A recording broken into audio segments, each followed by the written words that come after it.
ओम नमोर्यन्ताणं नमो सिद्धाणं नमो आर्याणं नमो वज्रायणं नमो लोहे सवसावणं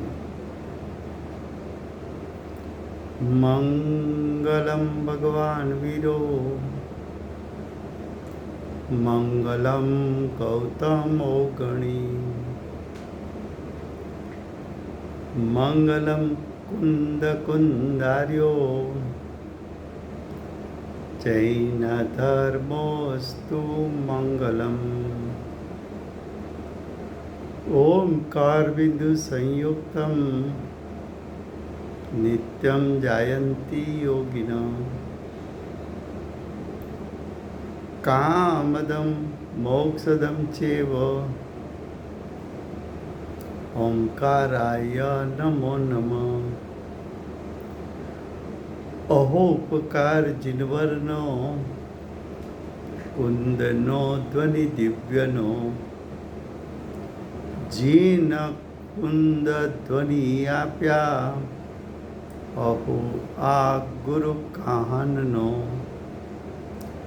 तुझ ज्ञान ध्याननो रंग अमया दर्श रहो ओ शिव पद तक तुझ संग माता हाथ ग्रहो। आ प्रवचन सार नामनु परम अध्यात्म शास्त्र है। आचार्य भगवंते માંગલિક કરી અને પ્રતિજ્ઞા કરી છે। પ્રતિજ્ઞામાં વિશુદ્ધ દર્શન જ્ઞાન જેમાં મુખ્ય છે એવું સામ્ય એટલે સમ્યક ચારિત્ર કે જેનું ફળ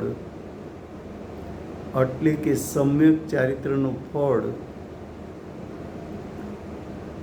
એટલે કે સુદુપયોગી જીવનું ફળ નિર્વાણની પ્રાપ્તિ છે।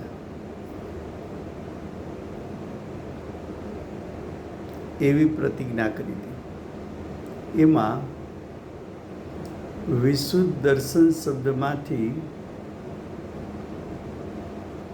અને ભૂમિકાની ગાથા પરિણામ વસ્તુનો સ્વભાવ છે એમાંથી બીજો અધિકાર જ્ઞેય તત્વ પ્રજ્ઞાપન એટલે કે ષટ દ્રવ્યનું શ્રદ્ધાન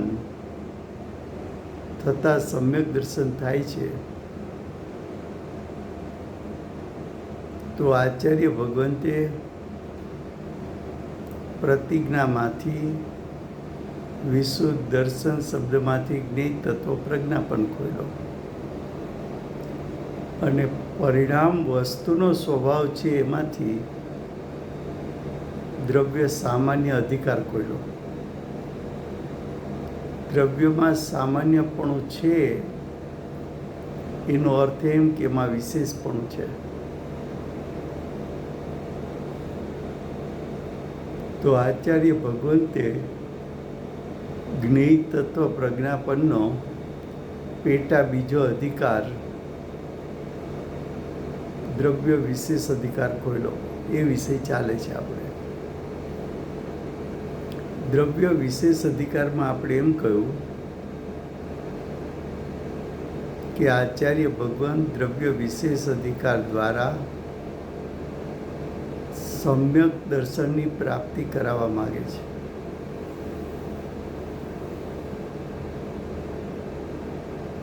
તો કે દ્રવ્ય વિશેષ અધિકાર માં કઈ રીતે સમ્યક દર્શનની પ્રાપ્તિ કરાવવા માગે છે?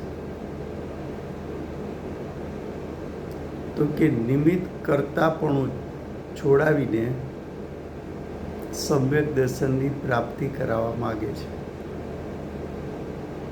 નિમિત્ત કર્તાપણું માનવું તે અભિપ્રાય મિથ્યા છે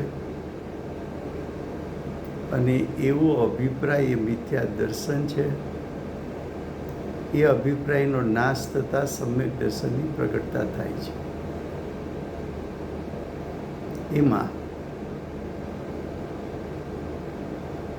આચાર્ય ભગવાન એમ કહે છે કે દ્રવ્ય 6 છે.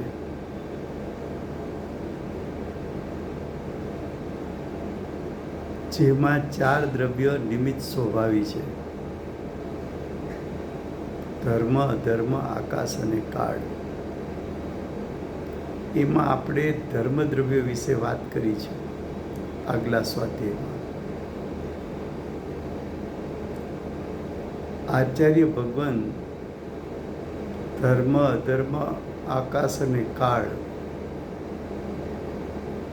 4 દ્રવ્યોનું સ્વરૂપ એ પ્રકારે બતાવે છે કે આ 4 દ્રવ્યો સ્વભાવથી નિમિત્ત સ્વભાવી છે. જો આ 4 દ્રવ્યો નિમિત્ત સ્વભાવી છે એવું તને યથાર્થ શ્રદ્ધાન થાય તો તારું નિમિત્ત કરતા પણ છૂટે. કઈ રીતે? તો કે ધર્મદ્રવ્ય વિશે વાત ચાલી ગઈ છે. હવે અધર્મદ્રવ્ય. અધર્મદ્રવ્યનો અસાધારણ ગુણ છે સ્થિતિ હેતુત્વ.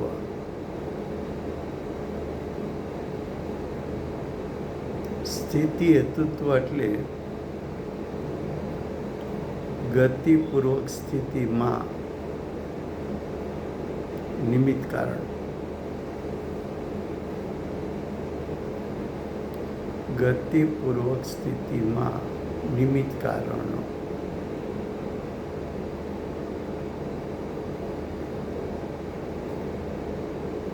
ગતિપૂર્વક સ્થિતિમાં નિમિત્ત કારણ એટલે શું?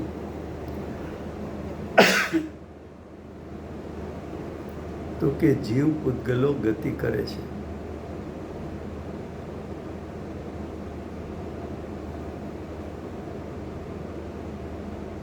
ધર્મદ્રવ્ય અને અધર્મદ્રવ્ય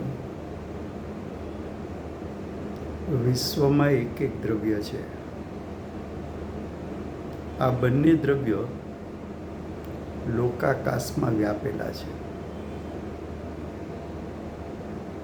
બંને દ્રવ્યનું ક્ષેત્ર લોકાકાશ પ્રમાણ એટલે કે લોકાકાશ જેટલું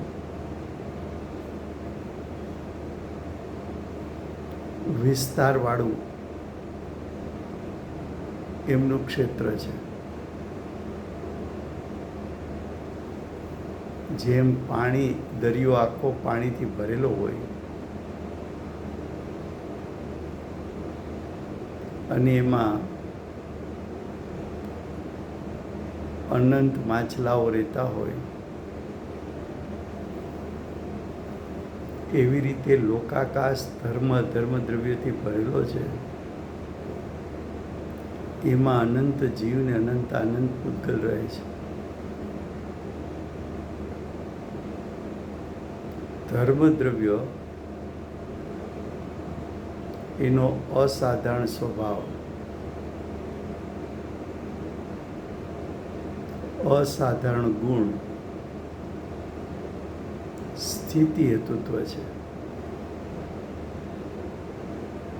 સ્થિતિ હેતુત્વ સ્વભાવ હોય તો સ્વભાવ ત્રિકાળ હોય. તો અધર્મ દ્રવ્યમાં સ્થિતિ હેતુત્વ ગુણ ત્રિકાળ છે. સ્વભાવ હંમેશા શુદ્ધ હોય તો સ્થિતિ હેતુત્વ સ્વભાવ પણ પરિપૂર્ણ શુદ્ધ છે.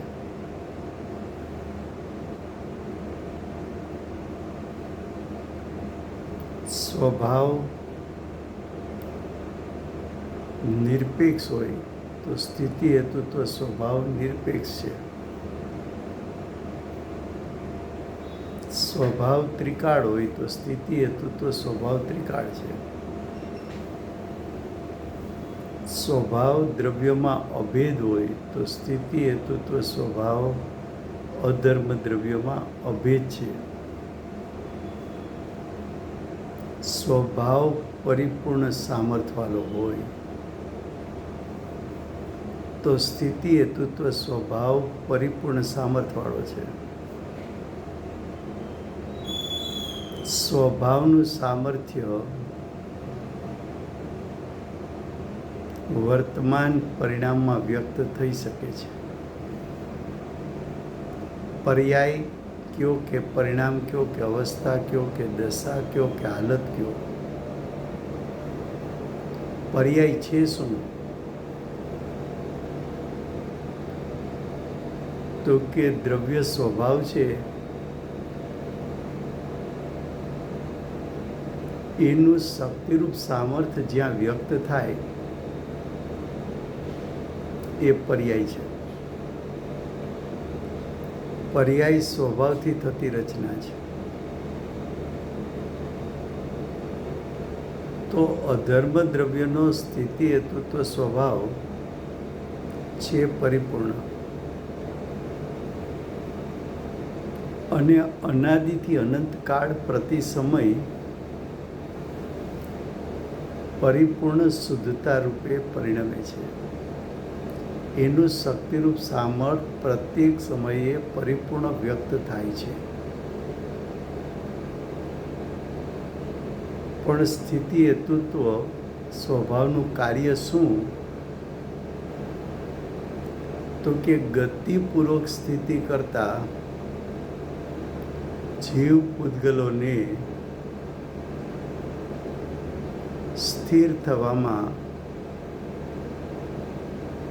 નિમિત્ત થવાનું કાર્ય અધર્મ દ્રવ્યનું છે.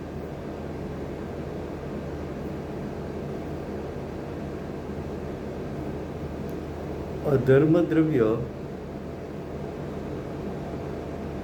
જેમ જ્ઞાન પરિપૂર્ણ સામર્થ્ય વ્યક્ત કરે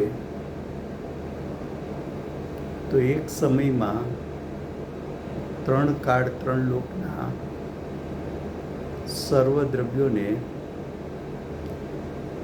એના દ્રવ્ય ગુણ પર્યાય સહિત યુગપત જાણી શકે છે. એમ અધર્મ દ્રવ્ય સ્થિતિ હેતુત્વ ગુણનું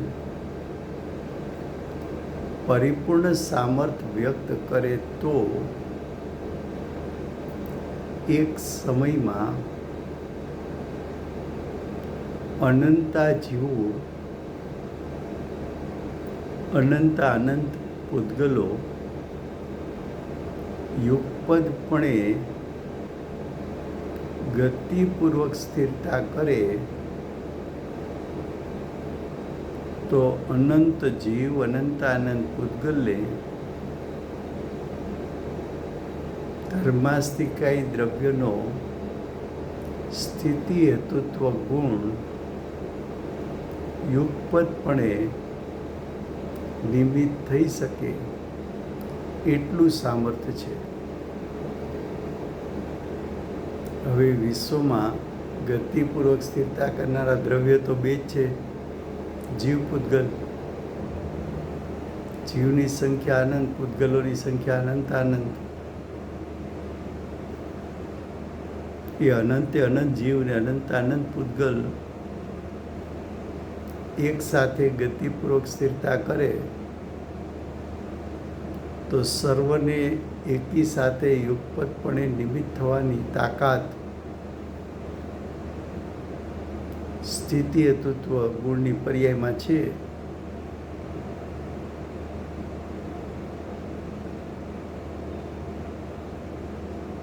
જ્યારે જીવને એમ થયું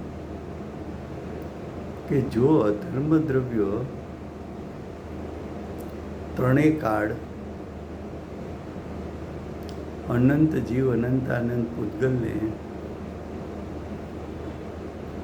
નિમિત્ત થવાનું શક્તિરૂપ સામર્થ્ય ધરાવે છે અને નિમિત્ત પણ થાય છે, તો પછી ગતિપૂર્વક સ્થિરતા કરવામાં અનંત જીવ કે અનંત પૂતગલ એને યુગપતપણે નિમિત્ત થવાની મારામાં તો એવી કોઈ શક્તિ જ નથી, મારામાં તો એવો કોઈ ગુણ જ નથી. તો હું બીજાને સ્થિર કરવામાં નિમિત્ત થાવ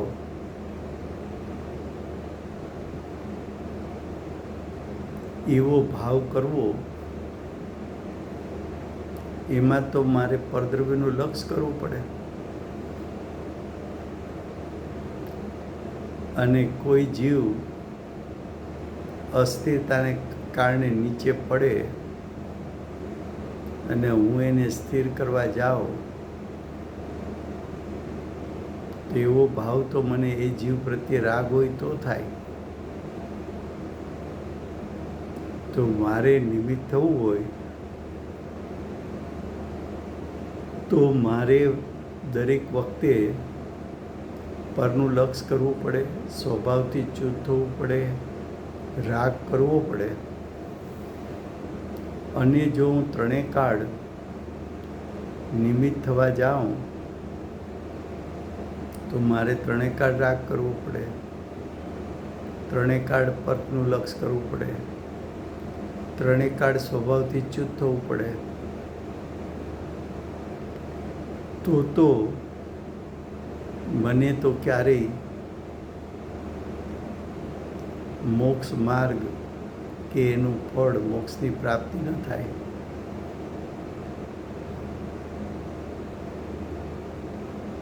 અને હું તો એવું માનું છું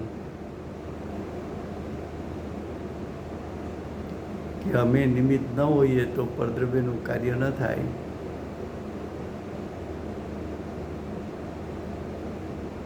તો કે વિશ્વમાં નિમિત્ત સ્વભાવી દ્રવ્ય છે, તારી કોઈ આવશ્યકતા જ નથી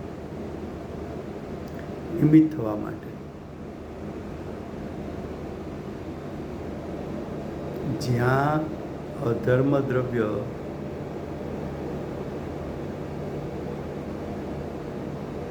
એના સ્વભાવનું યથાર્થ શ્રદ્ધાન થયું, તે જ સમયે જીવ પૂતગલોના ગતિપૂર્વક સ્થિરતામાં નિમિત્ત થવાના ભાવને ત્યાગી દેતા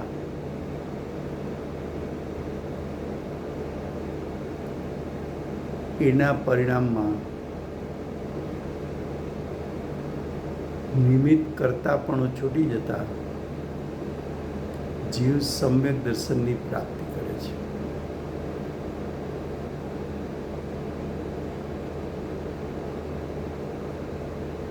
તો બે દ્રવ્ય નિમિત્ત સ્વભાવી ધર્મ બેનો વિષય પૂરો થયો. હવે આકાશ દ્રવ્ય. તો કે આકાશ દ્રવ્ય છે એ પણ નિમિત્ત સ્વભાવી છે. એનો સ્વભાવ છે અવગાહન હેતુત્વ. એમાં બે શબ્દ છે, એક અવગાહન શબ્દ છે, બીજો હેતુત્વ શબ્દ છે. હેતુત્વ શબ્દ છે એ નિમિત્ત કારણ પણ બતાવે છે, અને અવગાહન રહેવા માટે સ્થાન આપવું.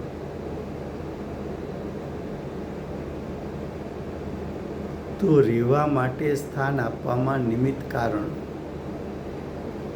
એ તો અવગાહન હેતુત્વ નામનો ગુણ છે. એવા ગુણને ધરનાર એવું દ્રવ્ય આકાશ દ્રવ્ય છે. તો આકાશ દ્રવ્ય સ્વભાવથી પરદ્રવ્યોને રહેવા માટે સ્થાન આપવામાં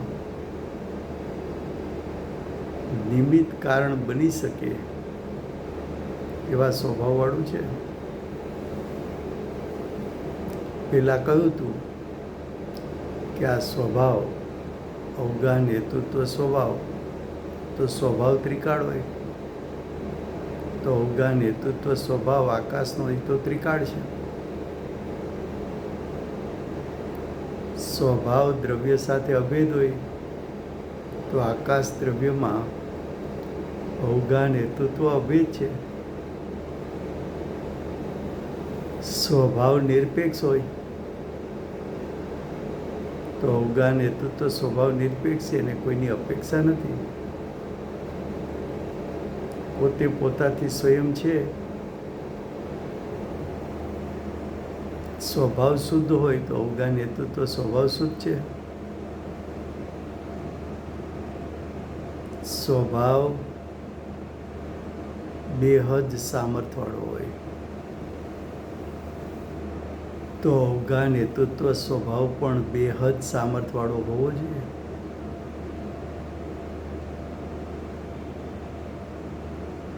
અવગાન હેતુત્વ સ્વભાવ છે એ પોતાનું શક્તિરૂપ સામર્થ્ય વ્યક્ત કરે છે પર્યાયમાં. તો આકાશ દ્રવ્યની પર્યાયમાં તાકાત કેટલી? તો કે એની તાકાત એટલી કે જાતિ અપેક્ષાના 6 દ્રવ્યો, સંખ્યા અપેક્ષાના અનંત દ્રવ્યોને એક સમયમાં યુગપદ એક સાથે રહેવા માટે સ્થાન આપી શકે. આટલી તાકાત છે. હવે તું તો એવું બોલે છે કે અમારા ફલાણા સગા ગામડામાંથી આવ્યા તો અમે અમારી બારોબારની રૂમમાં એમને રહેવા માટે 3 વર્ષ રાખ્યા.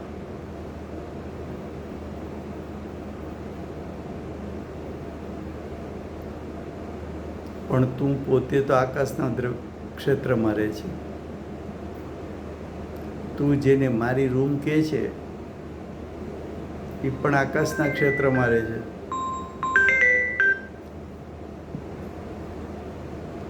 અને તું જેને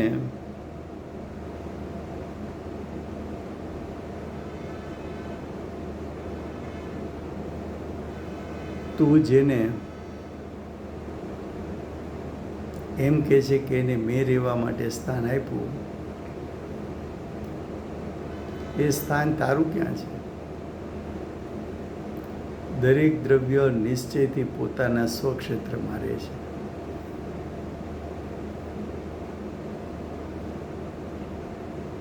નિમિત્ત અપેક્ષા એ આકાશના ક્ષેત્રમાં રહે છે. તો જેને ત્યાં આશ્રય આપ્યો એ નિશ્ચયથી તો પોતાના અસંખ્યાત પ્રદેશમાં એ જીવ રહે છે. અને નિમિત્ત અપેક્ષા એ તું જો તો રહેવા માટે સ્થાન આપવામાં નિમિત્ત થઈ શકે એવા સ્વભાવવાળું વિશ્વમાં દ્રવ્ય તો એક જ છે, આકાશ દ્રવ્ય. અને એ આકાશ દ્રવ્યમાં 3 કાળ 6 દ્રવ્યને જાતિ અપેક્ષાના અનંત દ્રવ્યને પ્રત્યેક સમયે રહેવા માટે સ્થાન આપી શકે એવું નિમિત્તપણું થઈ શકે એવું સામર્થ્ય એનામાં છે. બોલ, હવે તારે કોને રહેવા માટે સ્થાન આપવું છે? તારી પાસે અવગાન હેતુત્વ ગુણ છે તો કે ના? તું અનંત જીવ, અનંત આનંદ, પૂતગલ, ધર્મ અધર્મ, આકાશ અને કાળ અસંખ્યાત એ બધાને એકસાથે રહેવા માટે સ્થાન આપી શકે એવી તારી તાકાત છે તો કે ના? તું સર્વ દ્રવ્યોને 3 કાળ રહેવા માટે સ્થાન આપી શકે એવી તારામાં શક્તિ છે તો કે ના? મારામાં એવો ગુણ જ નથી. તો પછી તું કોને નિમિત્ત થવા જાય છે?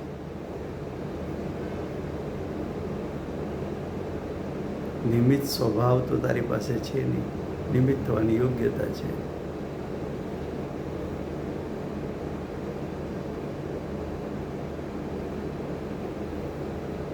હવે નિમિત્ત થવાનો સ્વભાવ તારી પાસે નથી એવું જ્યારે યથાર્થ શ્રદ્ધાન થયું, અને સાથે સાથે એવું શ્રદ્ધાન થયું કે આકાશ દ્રવ્ય રહેવા માટે સ્થાન આપવામાં નિમિત્ત થઈ શકે એવો તો એનો ત્રિકાળ પરિપૂર્ણ બેહદ સામર્થ્યવાળો સ્વભાવ છે. તો અજ્ઞાની જીવનો અભિપ્રાય છૂટી ગયો કે હું પરદ્રવ્યને રહેવા માટે સ્થાન આપવામાં નિમિત્ત થાઉં છું, નિમિત્ત થઈ શકું છું. એ અભિપ્રાય છૂટી ગયો. હવે એ અભિપ્રાય જેવો છૂટી ગયો તો એ અભિપ્રાય વિપરીત હતો, તો જીવને સમ્યક દર્શનની પ્રાપ્તિ થઈ.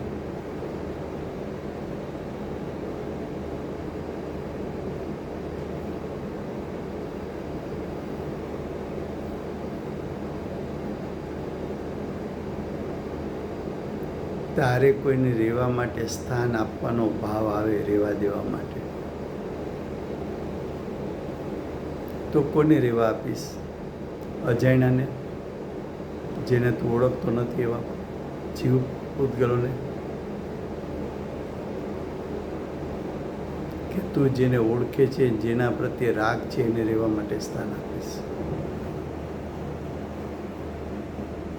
એટલે રહેવા માટે સ્થાન આપવું હોય તો એ તારે રાગ તો કરવો પડે.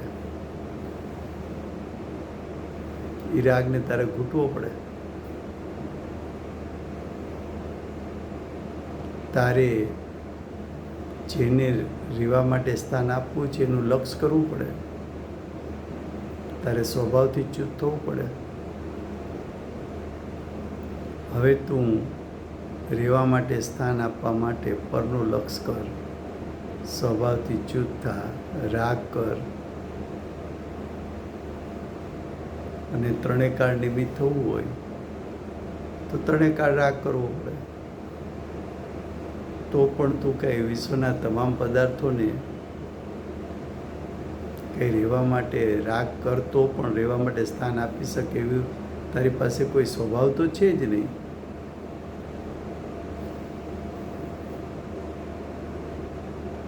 જ્યાં હું યથાર્થ જ્ઞાનને શ્રદ્ધાન થયું, આકાશ દ્રવ્યના સ્વભાવનું શ્રદ્ધાન થયું, જીવનો અભિપ્રાય વિપરીત અભિપ્રાય પલટાઈ ગયો, સમ્યક દર્શન પ્રાપ્ત કરી લીધું. હવે છેલ્લે કાળ દ્રવ્ય.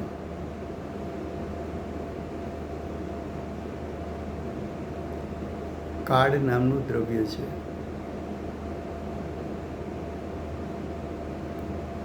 શ્વેતાંબર મત કાળ દ્રવ્યને માનતું નથી કે એ દ્રવ્ય છે.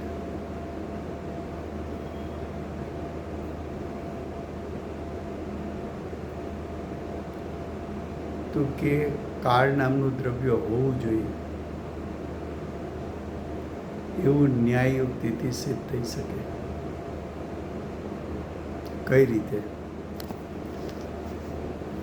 તો કે જેમ વિશ્વમાં પદાર્થો છે, વિશ્વમાં જ્ઞેયો છે, તો વિશ્વમાં એને જાણનારું જ્ઞાન હોવું જોઈએ. તો વિશ્વમાં જ્ઞાન સ્વભાવી એવા જીવ છે,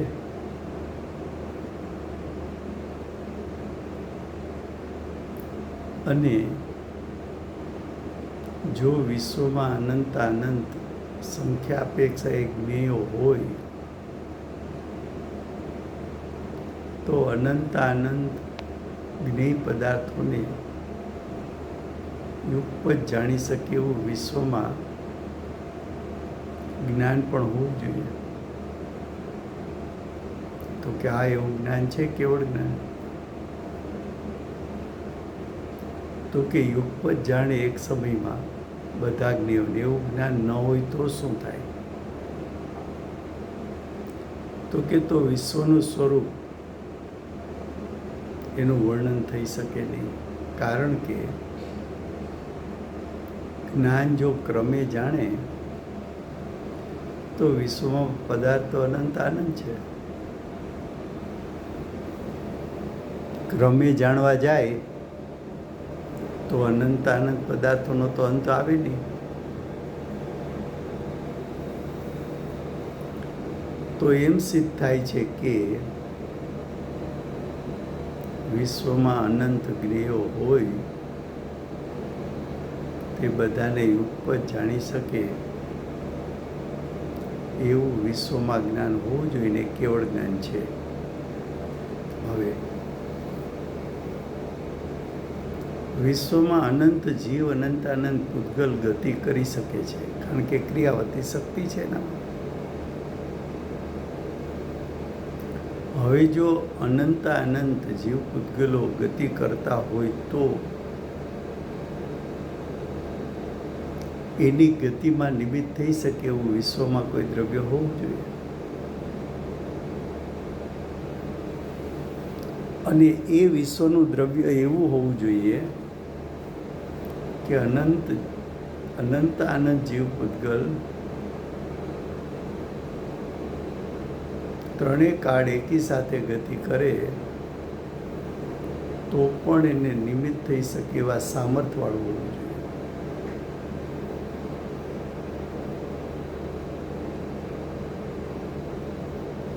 તો કે વિશ્વમાં એવું એક દ્રવ્ય છે, ધર્મદ્રવ્ય. અનંતા જીવ પૂતગલો ગતિપૂર્વક સ્થિરતા કરતા પણ જોવા મળે છે.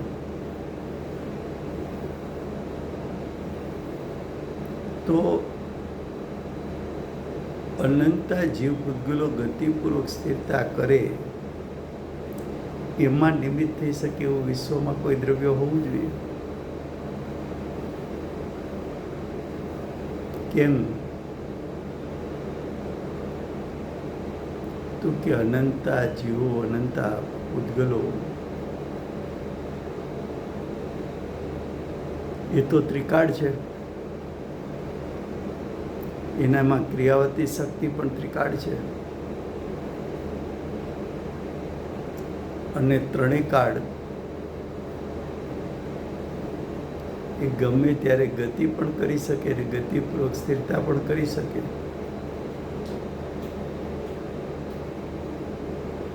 તો વિશ્વમાં અનંતા જીવ પૂતગલો જે ગતિપૂર્વક સ્થિરતા કરે અને બધાને યુગપત નિમિત્ત થઈ શકે ત્રણેય કાળ એવા સામર્થ્યવાળું વિશ્વમાં દ્રવ્ય હોવું જોઈએ. તેને અધર્મ દ્રવ્ય કીધું.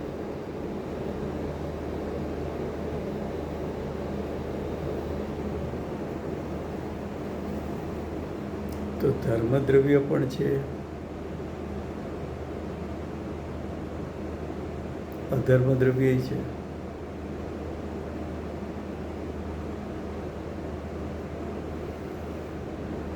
એ બધા દ્રવ્યો ત્રિકાળ હોવા જોઈએ, કારણ કે જીવ પૂતગલ જો ત્રિકાળ હોય તેમાં નિમિત્ત થનારા દ્રવ્યો પણ ત્રિકાળ હોવા જોઈએ.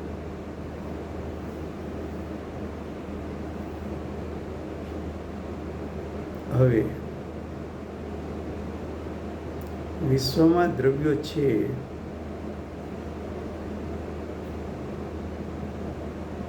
એની સંખ્યા તો અનંત આનંદ છે. તેને રહેવા માટે સ્થાન આપી શકે અને રહેવા માટે સ્થાન આપવા માટે યુગપત બધા દ્રવ્યોને એકી સાથે રહેવા માટે સ્થાન ત્રણેય કાળ આપી શકે એવું પણ વિશ્વમાં એક દ્રવ્ય હોવું જોઈએ. એ તો આ દ્રવ્યો રહે ક્યાં?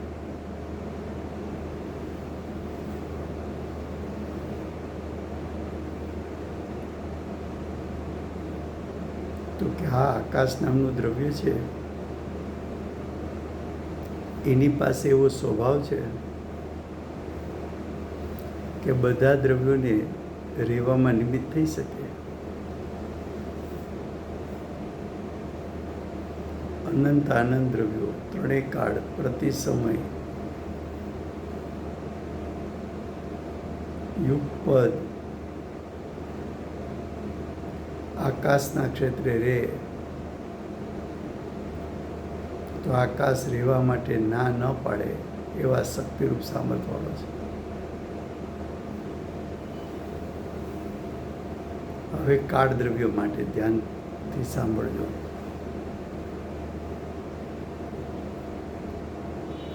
પરિણમવું વસ્તુનો સ્વભાવ છે એવું આચાર્ય ભગવંતે ગાથા 10 કહ્યું.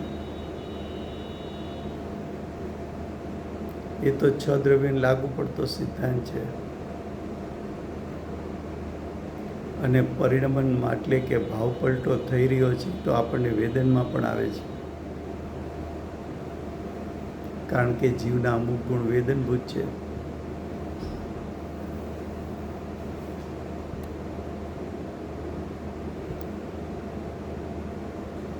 હવે જો પરિણમવું વસ્તુનો સ્વભાવ હોય તો જીવ પૂતગલો અનંત આનંદ પ્રતિ સમય પરિણમે, ધર્મ અધર્મ દ્રવ્ય પરિણમે, આકાશ દ્રવ્ય પરિણમે. આ બધા દ્રવ્યો પ્રતિ સમય અને ત્રણેય કાળ પરિણમે છે. તો આ બધા દ્રવ્યોના પરિણમનમાં નિમિત્ત થઈ શકે એવું વિશ્વમાં દ્રવ્ય હોવું જોઈએ. તો કે કાળ નામનું દ્રવ્ય છે, એની સંખ્યા અસંખ્યાત છે. અને કાળ દ્રવ્યોમાં એક અસાધારણ ગુણ છે, પરિણમન હેતુત્વ. પરિણમન બીજો શબ્દ હેતુત્વ. પરિણમન એટલે ભાવ પલટો, હેતુત્વ એટલે નિમિત્ત કારણ. તો ભાવ પલટામાં નિમિત્ત કારણ થઈ શકે એવું દ્રવ્ય હોવું જોઈએ.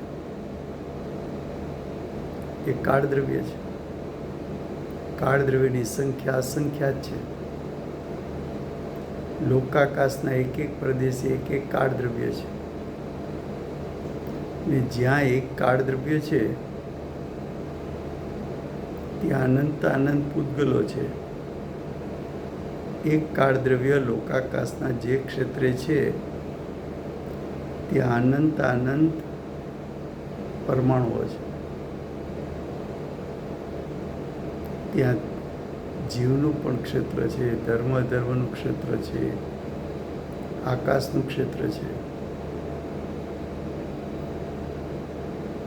તો જે પ્રદેશ ઉપર કાળ દ્રવ્ય છે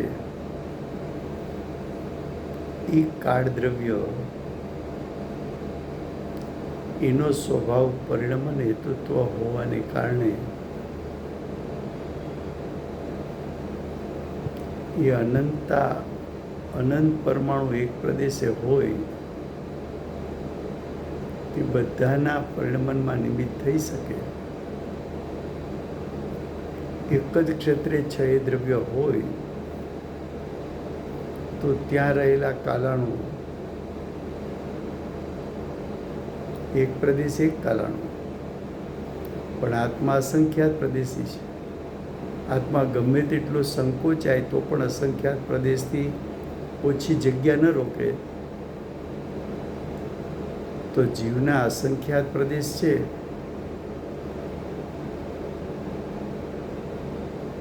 ત્યાં તો અસંખ્યાત કાલાણુ પણ છે. એ કાલાણુ, એક કાલાણુ અનંત દ્રવ્યોને યુગપતપણે પરિણમનમાં નિમિત્ત થઈ શકે એવી તાકાતવાળો છે. તો તો જો વિશ્વમાં પદાર્થો પરિણમન કરતા હોય તો પરિણમનમાં નિમિત્ત થઈ શકે એવા સ્વભાવવાળા વિશ્વમાં દ્રવ્યો હોવા જોઈએ. એનું નામ કાળ દ્રવ્ય છે. અને એ પરિણમનમાં નિમિત્ત થઈ શકે એવો એની પાસે સ્વભાવ હોવા જોઈએ. તો એની પાસે એ સ્વભાવ છે પરિણમન હેતુત્વ.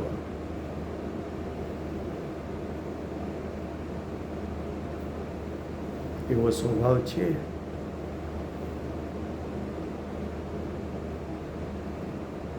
માટે કાળ દ્રવ્ય હોવું જોઈએ. હવે જો કાળ દ્રવ્ય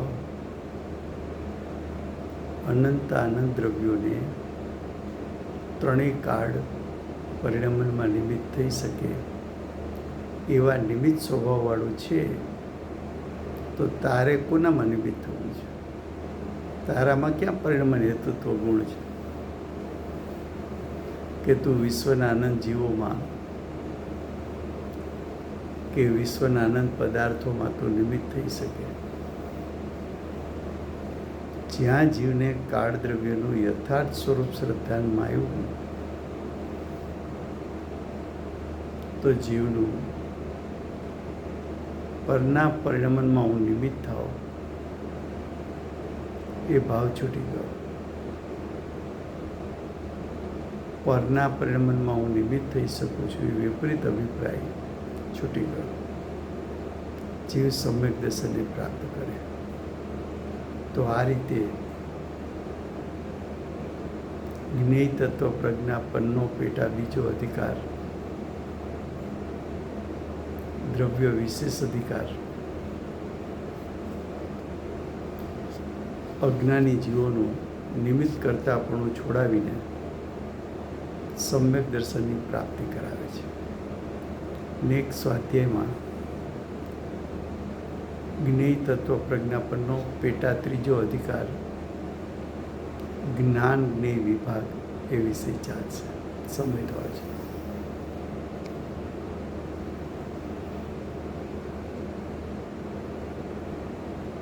શાસન ઉપકારી શ્રી સિમંદર ભગવાનનો જય.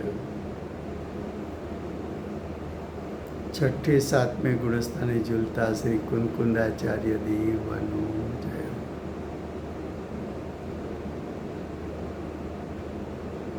સ્વાનુભૂતિનો માર્ગ બતાવનાર પરમ કૃપાળુ શ્રી સદગુરુ દેવનો જય. સ્વાનુભવ વિભૂષિત પ્રશમૂર્તિ ભગવતી માતનો જય. સ્વાનુભૂતિમાં નિમિત્ત થઈ શકે એવા સામર્થવાન ચિન્વાણી માતનો જય.